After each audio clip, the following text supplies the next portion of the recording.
Hello हजुर दर्शक नमस्ते। के छ हालखबर? सन्चै आराम हुनुहुन्छ? आज पनि तपाईँहरूको माझमा फोन थपा युट्युब च्यानलमा एउटा नयाँ भिडियो लिएर आएको छु।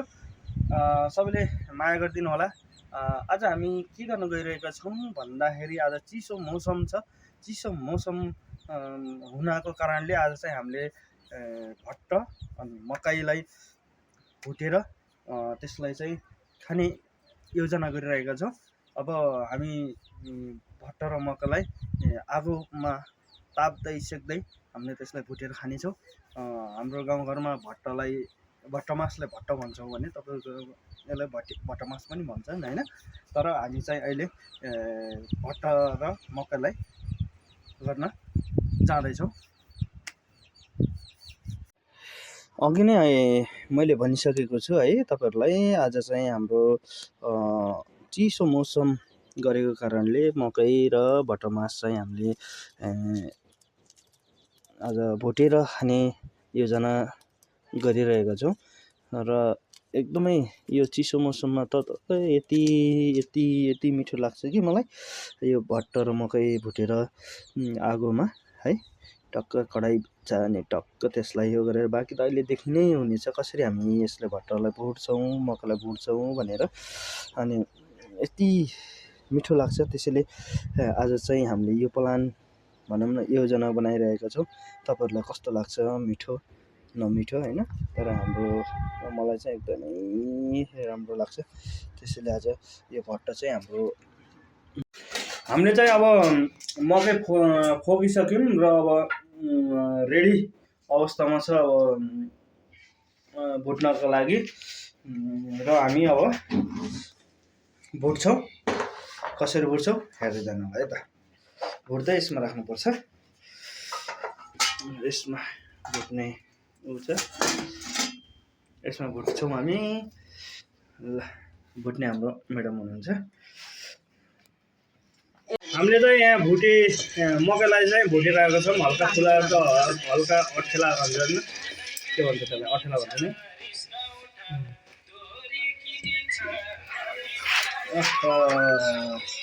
क्या मस्त महँगो बास्ना आयो है। कोला पनि खाँदै हो कालु अझै छ। अब हाम्रो बालबच्चाहरू स्कुलबाट आउँदाखेरि ट्याक्क खाजा मजा आउने भयो है। यो अझै भुट्न बाँकी छ। फेरि अर्को धान हामीले भुट्दैछौँ। हामी यति बेला चाहिँ भट्ट भुटिरहेका छौँ। अझै तयार हुन बाँकी छ। मकै यतातिर यति धेरै भइसक्यो अनि यता बाँकी छ, अझै यता पनि बाँकी छ। यो सबै भुट्ने हो। अनि डब्बामा राखेर बन्द भाँडोमा राखेपछि उसिँदैन। त्यसैले भोलि पर्सि जहिले खाँदा पनि आज जस्तै बनाएका छौँ हामी त्यस्तै भइरहेको छ क्रान्ति। त्यसैले आज चाहिँ हाम्रो भट्ट र मकैको खाजा हुँदैछ, खाजा हुने भएको छ। ल अब चाहिँ हाम्रो यो के भन्छ, यो मकै र भट्ट चाहिँ भुटेर भ्याइसक्यो। अब चाहिँ हाम्रो नानी बाबुहरूले खाँदैछन्। यताखेरि मकै भुटिसकेर हाम्रो म्याडमले दुध भैँसीको दुध चाहिँ चलाइराख्नु भएको छ, उम्लिरहेको छ होइन। आगो सानो मन्द छ, देख्न सक्नुहुन्छ मजाले।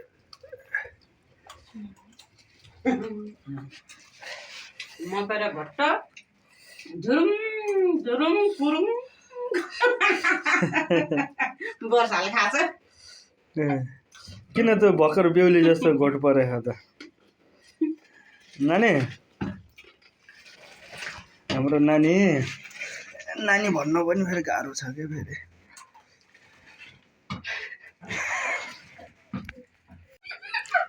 यो उसलाई बाजेले द्या बाजे छोरा आफ्नो पसलमा बसेर खाइरहनु भएको छ क्या बाजेलाई दिएको नि है बाजेले रोहित बाजेले लगिदियो लगिदियो नि मेरो दुई दुना मकै अँ, आधी दुना फेरि भट्ट आफ्नो भनेपछि पसलमा बसेर खानुहुन्छ उता पसलमा ग्राहक आउनुहुन्छ अँ, लगिदिएको त्यसो आज जाडो जाडोमा यस्तो खाँदाखेरि एकदम रमाइलो हुने एकदम मजा आउँदो रहेछ क्या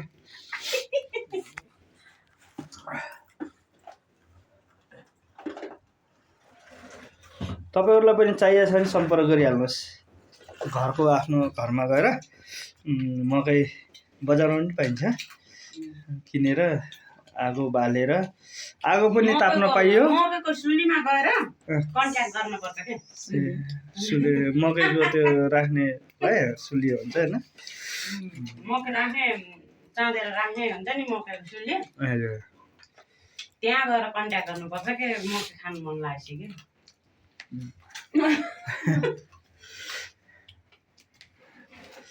यस दुध पनि अब टक्क एकुन दुना मकै अनि दुध फेरि एकुन गिलास खाने भने जाडो चैट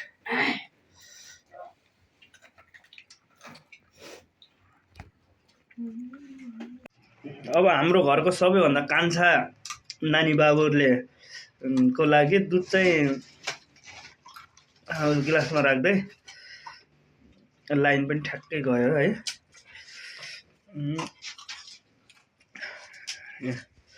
हाम्रो नानी बाबुहरू यति साना नानी बाबु छ यो घरको सबैभन्दा कान्छा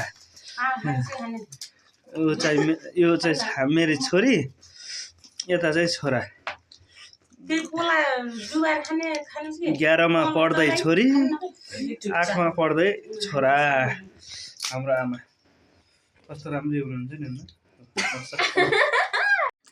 अब भन्दै आजको भिडियो म यही समाप्त गर्न चाहे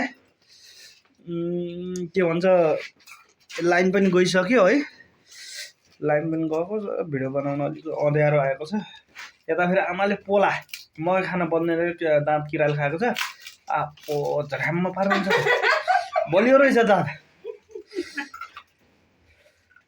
फेरि पार्नु त हो कहाँ गुद्रुप गर्ने फेरि वर्षा थापाले पोला यो फेरि आमाको लागि चाहिँ होला सायद आमा र रोहितको लागि हुन्छ होला सायद ल हस् हस् त धन्यवाद फेरि भेटौँला अर्को भिडियोमा है